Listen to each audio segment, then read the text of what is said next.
I'm Jeff Cornwall, and this is the Entrepreneurial Mind. Today, my guest is Jake Fagan with Caddis Interactive. We'll be back to talk with him after this.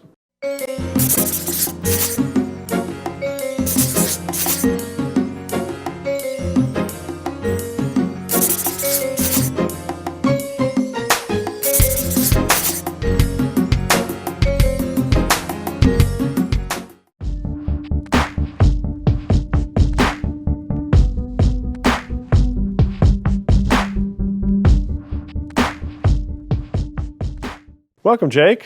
Good to be here. Appreciate you being here. So, I have to start with a name. Tell us where this name Caddis comes from, because your last name is not Caddis, is it? No, it's not. Though my last name is probably as mispronounced as Caddis. I said Fagan. Was that wrong? No, that is correct. Oh, but, good. But, all right. but most people don't pronounce it correctly. Caddis comes from really the fly fishing world. I love to fly fish, and our company mantra is strategy, implementation, and growth.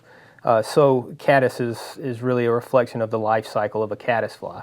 Okay. So a caddisfly is kind of hatched under a rock, morphs, grows wings, and flies away. So for us, it represents our company very well in terms of that mantra of strategy, implementation, and growth. So help me with that metaphor just a little bit. So Okay. as a client, I'm hatching under a rock. Is that kind of? Not exactly, but what that means for us is we don't feel a client can really take off without a firm strategic plan. Got it.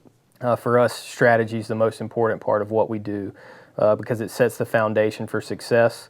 And without that true benchmark, that initial conversation where you're really adapting to where you want to go, where the client wants to go, without that proper roadmap, Right. then no matter what you do after that, you can't benchmark off success. Gotcha. And so when they fly away, is that growth in the company, or is that independence from you? That's the growth phase for us, and we don't, as a digital company, we don't ever say a website or a plan is complete. Because you're really holding the hand of these clients going forward as they grow, aren't you? Absolutely, and we do it really one of two ways. If a team is really built from the inside and they can handle the capacity to handle what we consider our growth phase, then absolutely, we provide a turnkey solution. If they're not, then we can take them kind of under our wing and under our roof and do everything for them.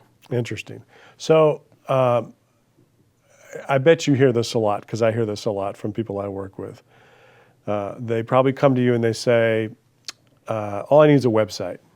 I don't need all that other stuff. Just do me a website.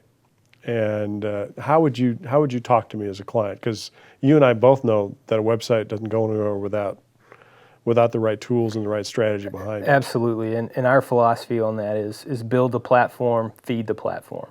And if there's no feeding of what you've actually built, then you can't expect to see growth. You can't just put something out in the marketplace and hope that people come find you.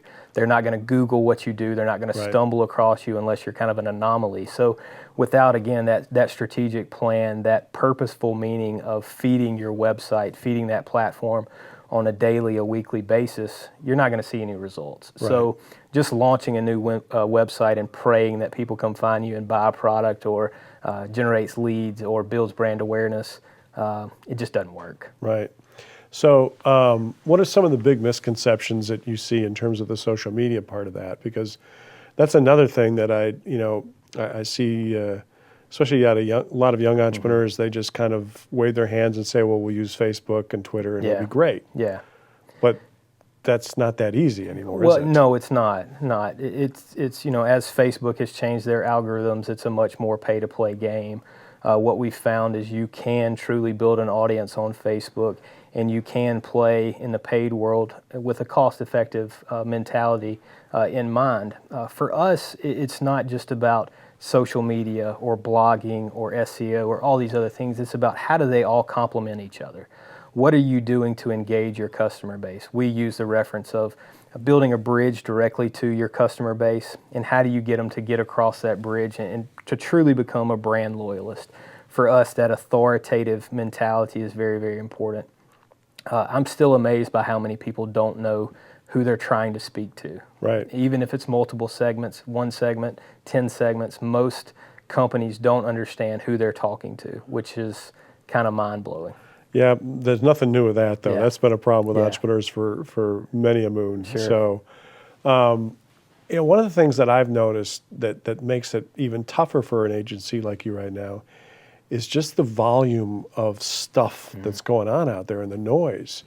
I mean, how have you learned how to kind of help your clients cut through that noise and all that digital clutter to get people's attention? Sure, and we were talking about this off camera earlier. For us, it's about the key word being performance. Right. For us, it's about measuring everything that we do and showing the client what's working and what's not. One of our core values is to always be honest, and having an open, honest conversation with a client that really reaffirms that they can trust you. I tell everybody, you're not going to choose me because we're phenomenal or we're great or we have this phenomenal culture. That may be a benefit of it, but you're going to pick Caddis because you trust us to do the job. And that's ultimately what we sell, is trust. So it's about being open, being honest with the client, and really setting clear expectations. And again, laying that data on the table and saying, here's what we did. Here's the results of that work. Based upon those results, here's what our plan is going to be moving forward. And are you able to show pretty good cost benefit for most of your clients? Yeah, absolutely. Depending on the industry, it can be really fast. Other industries can be very slow. So everybody has to understand that there's online competitors and there's offline competitors. Right. And really what we want to look at is how to dominate in that online space. Gotcha. So if I was coming to you, let's say I've got a new product and a really fancy, wonderful looking coffee mug, kind of walk me through how an agency like you works with a client like me. What would you do? Sure. The first thing that we do is go through what we call our hatch session. For us, that's a time where we do a complete dive into the client. We want all key team members from the client there. If they can't make it, we'll do phone interviews, phone calls. But it's a chance for us to really digest all of the data, the history of the company, where they want to go. And the important thing for us to really dig out of that conversation is where the company is in relation to where it wants to go. For us, we're good at building that digital plan. We know how to do that. Then from that hatch session, we're looking at what does that strategic foundation need to be. So we're doing competitive analysis. We're doing keyword research. We're doing content analysis. We're doing all these different things that are going to really position the company from a foundation point of view to be able to be successful. And we get through kind of the thinking stage, and we know what we're going to build, and then we get to our implementation phase. It's where we get our hands dirty. It's where we're building things. So, really that strategic foundation for us is key. And then once we get past the building and our site is up, so to speak, then we're in the feed it phase. That's the growth phase of what we do. So we want to know how are people interacting with a product? How are they using it? How are they finding it? Are you doing paid search? How's that working? How fast are you growing organically? Mm-hmm. So all of those factors really go into our decision about what's working best, what's not. So that's why reporting back to the client on factual information is very important.